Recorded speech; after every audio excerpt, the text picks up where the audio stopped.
The Premier League is back after the FA Cup break, and one of the biggest games in the English football calendar is the Merseyside derby, Liverpool against Everton. This time it looks like both teams are going to go for the jugular. Doesn't look like it's going to be a boring goalless draw. Yes, I don't see a goalless draw in this game. You rightly said it's a traditional game, one of the biggest in the English Premier League, but mostly for Merseyside, concerning Merseyside. But this time around, they've got a bigger prize. Apart from the bragging rights, because the Merseyside derby is one of the few derbies in world football where the fans actually sit next to each other in the stadium. But apart from bragging rights this time around, they're paying for a much bigger prize. They're playing for a Champions League spot. I think Liverpool has left themselves too much to do to actually go for the title, but they're in good stead. Both teams are in good stead to get that all-elusive fourth place spot. Liverpool is sitting on 43 points in the table, separated from Everton by Spurs, who have 43 points themselves, with an inferior goals difference to Liverpool. And Everton is sitting on 42 points, just a point behind Liverpool. A win for Everton will take them above their age-old rivals, and a win for Liverpool will increase that gap to 4 points. So there's all to play for, and the last thing I see in this match is a goalless draw. Okay, Arsenal are proving their doubters wrong. They keep marching on. They're still on top of the table. They've won their last 5 matches. It's going to be a tricky trip to Southampton. My brother, tell you what, I hold my hands up at one of their doubters. But there are a couple of Arsenal performances that have really impressed me. Their 1-0 away win against Newcastle. That was anti-Arsenal. Because what did they do? They played good football, they got their goal, then Newcastle threw everything at them and the kitchen sink, and they still couldn't break Arsenal down. Arsenal didn't even try to score a second goal. They just defended for their lives. Koscielny and Mertesacker have really, really impressed me. They've come to life. This young man is finally, Jack Wilshere's finally beginning to live up to all the hype that, initially came his way. Giroud is a very solid target man up front. Ozil has gone a bit quiet, but Santi Cazorla has come to the party.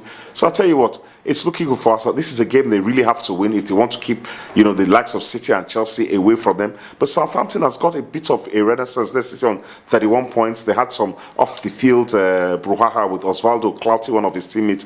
But they're a solid side, but this is a game that if Arsenal want to be genuine, title contenders, even though they've been leading the Premiership, if they want to stay there for the whole hog, they have to walk away with all 3 points, and they cannot even think of losing.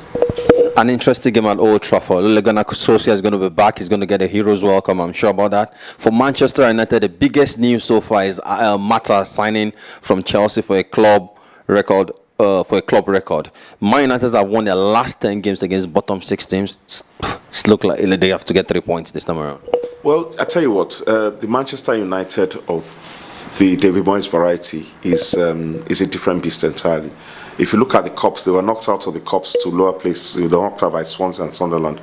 I think the Sunderland game, the Capital One, is the lowest ebb for any match, and I think that's what finally forced the board's hand to finally break their transfer record and go and get a quality world-class player. This is the first world-class player that has walked into Manchester United since David Bergson job. He joined in 2008 or 2009 or 2009, whatever. I tell you what, it's going to be a good game, but when people walk in, when Ole Gunnar Solskjaer leads his side out, Manchester United fans will look at what could have been. That maybe this guy could have been the one leading Manchester United. But it's going to be a good game. What can you say about Ole Gunnar Solskjaer? Fantastic service to the club. City bottom of the Premier League right now. But luckily for Cardiff, I tell you what, between Cardiff at the bottom and Aston Villa in 10th spot, they're only 6 points. So Cardiff is not cut off. But in fact, all the 3 teams are on 18 points, and the team above that's outside the relegation has 19 points. So it's that tight at the bottom. So Cardiff will come in with all, and they bought quite a few players. Kevin Jones, obviously Fabio. I don't know whether Fabio, because I think he's been bought outright by Cardiff.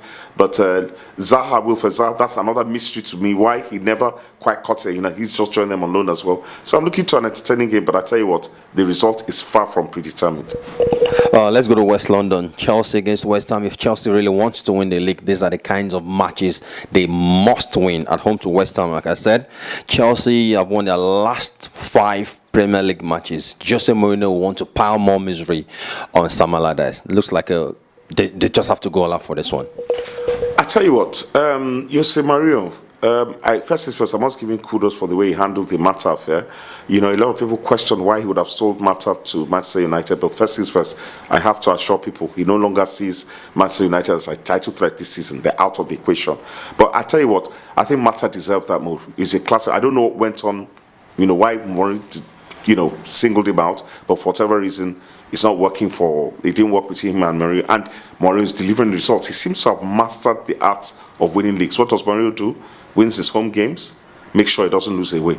And then he does his best to beat the lesser teams home and away, which is what Arsenal is trying to do now. So I don't see this as anything short of a three-pointer for 3 points for Chelsea, considering that West Ham are on a dreadful run, although they beat Cardiff away a couple of weeks back, but they lost to Newcastle 3-1 at home in a very poor win, but beaten home and away by Manchester City in the Carling Cup semi-final, Capital One Cup semi-final. So I don't see anything but Chelsea. And one thing about Chelsea, they're not a really high-scoring side. If they score 2 or 3, they're quite content, just ease off.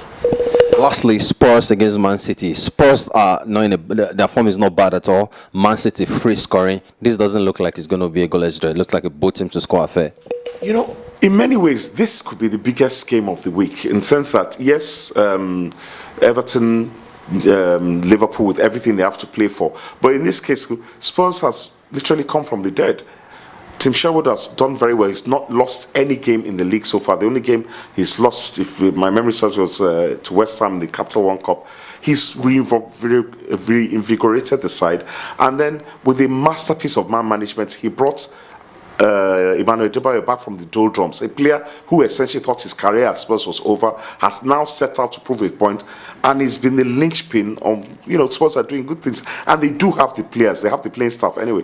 So this is going to be a tricky tie for Manchester City, because it motivated Spurs, remembering that they were thrashed 5 or 6-0 by City in the league earlier this season, and that's one of the results that cost AVB. So it's going to be a good game, but it's a game that if City come out on top, that too will start to cement their title credentials. And in fairness to City, if you remember against in the week over the weekend, they were playing against Watford in the FA Cup. They were 2-1 down with less than 10 minutes to go, and they turned that match around to win 4-2. So it shows that they developed a winning mentality. I think their season actually turned in the Champions League, where they were 2-0 down against Bayern Munich and came back to win 3-2. So I think that has changed the way they think.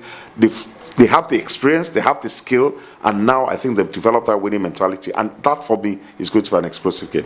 See a high-scoring game? Yes, I do. I see goals. Sergio Aguero is back. Negredo, I think, has carrying a bit of an injury, but the other players that can do the job, they're wonderful. Yaya Toure. It's going to be a good game, and Adebayo too, playing against one of his old sides, like Adebayo's playing for every club in the Premiership, will want to have a point to prove, and both sides believe in that.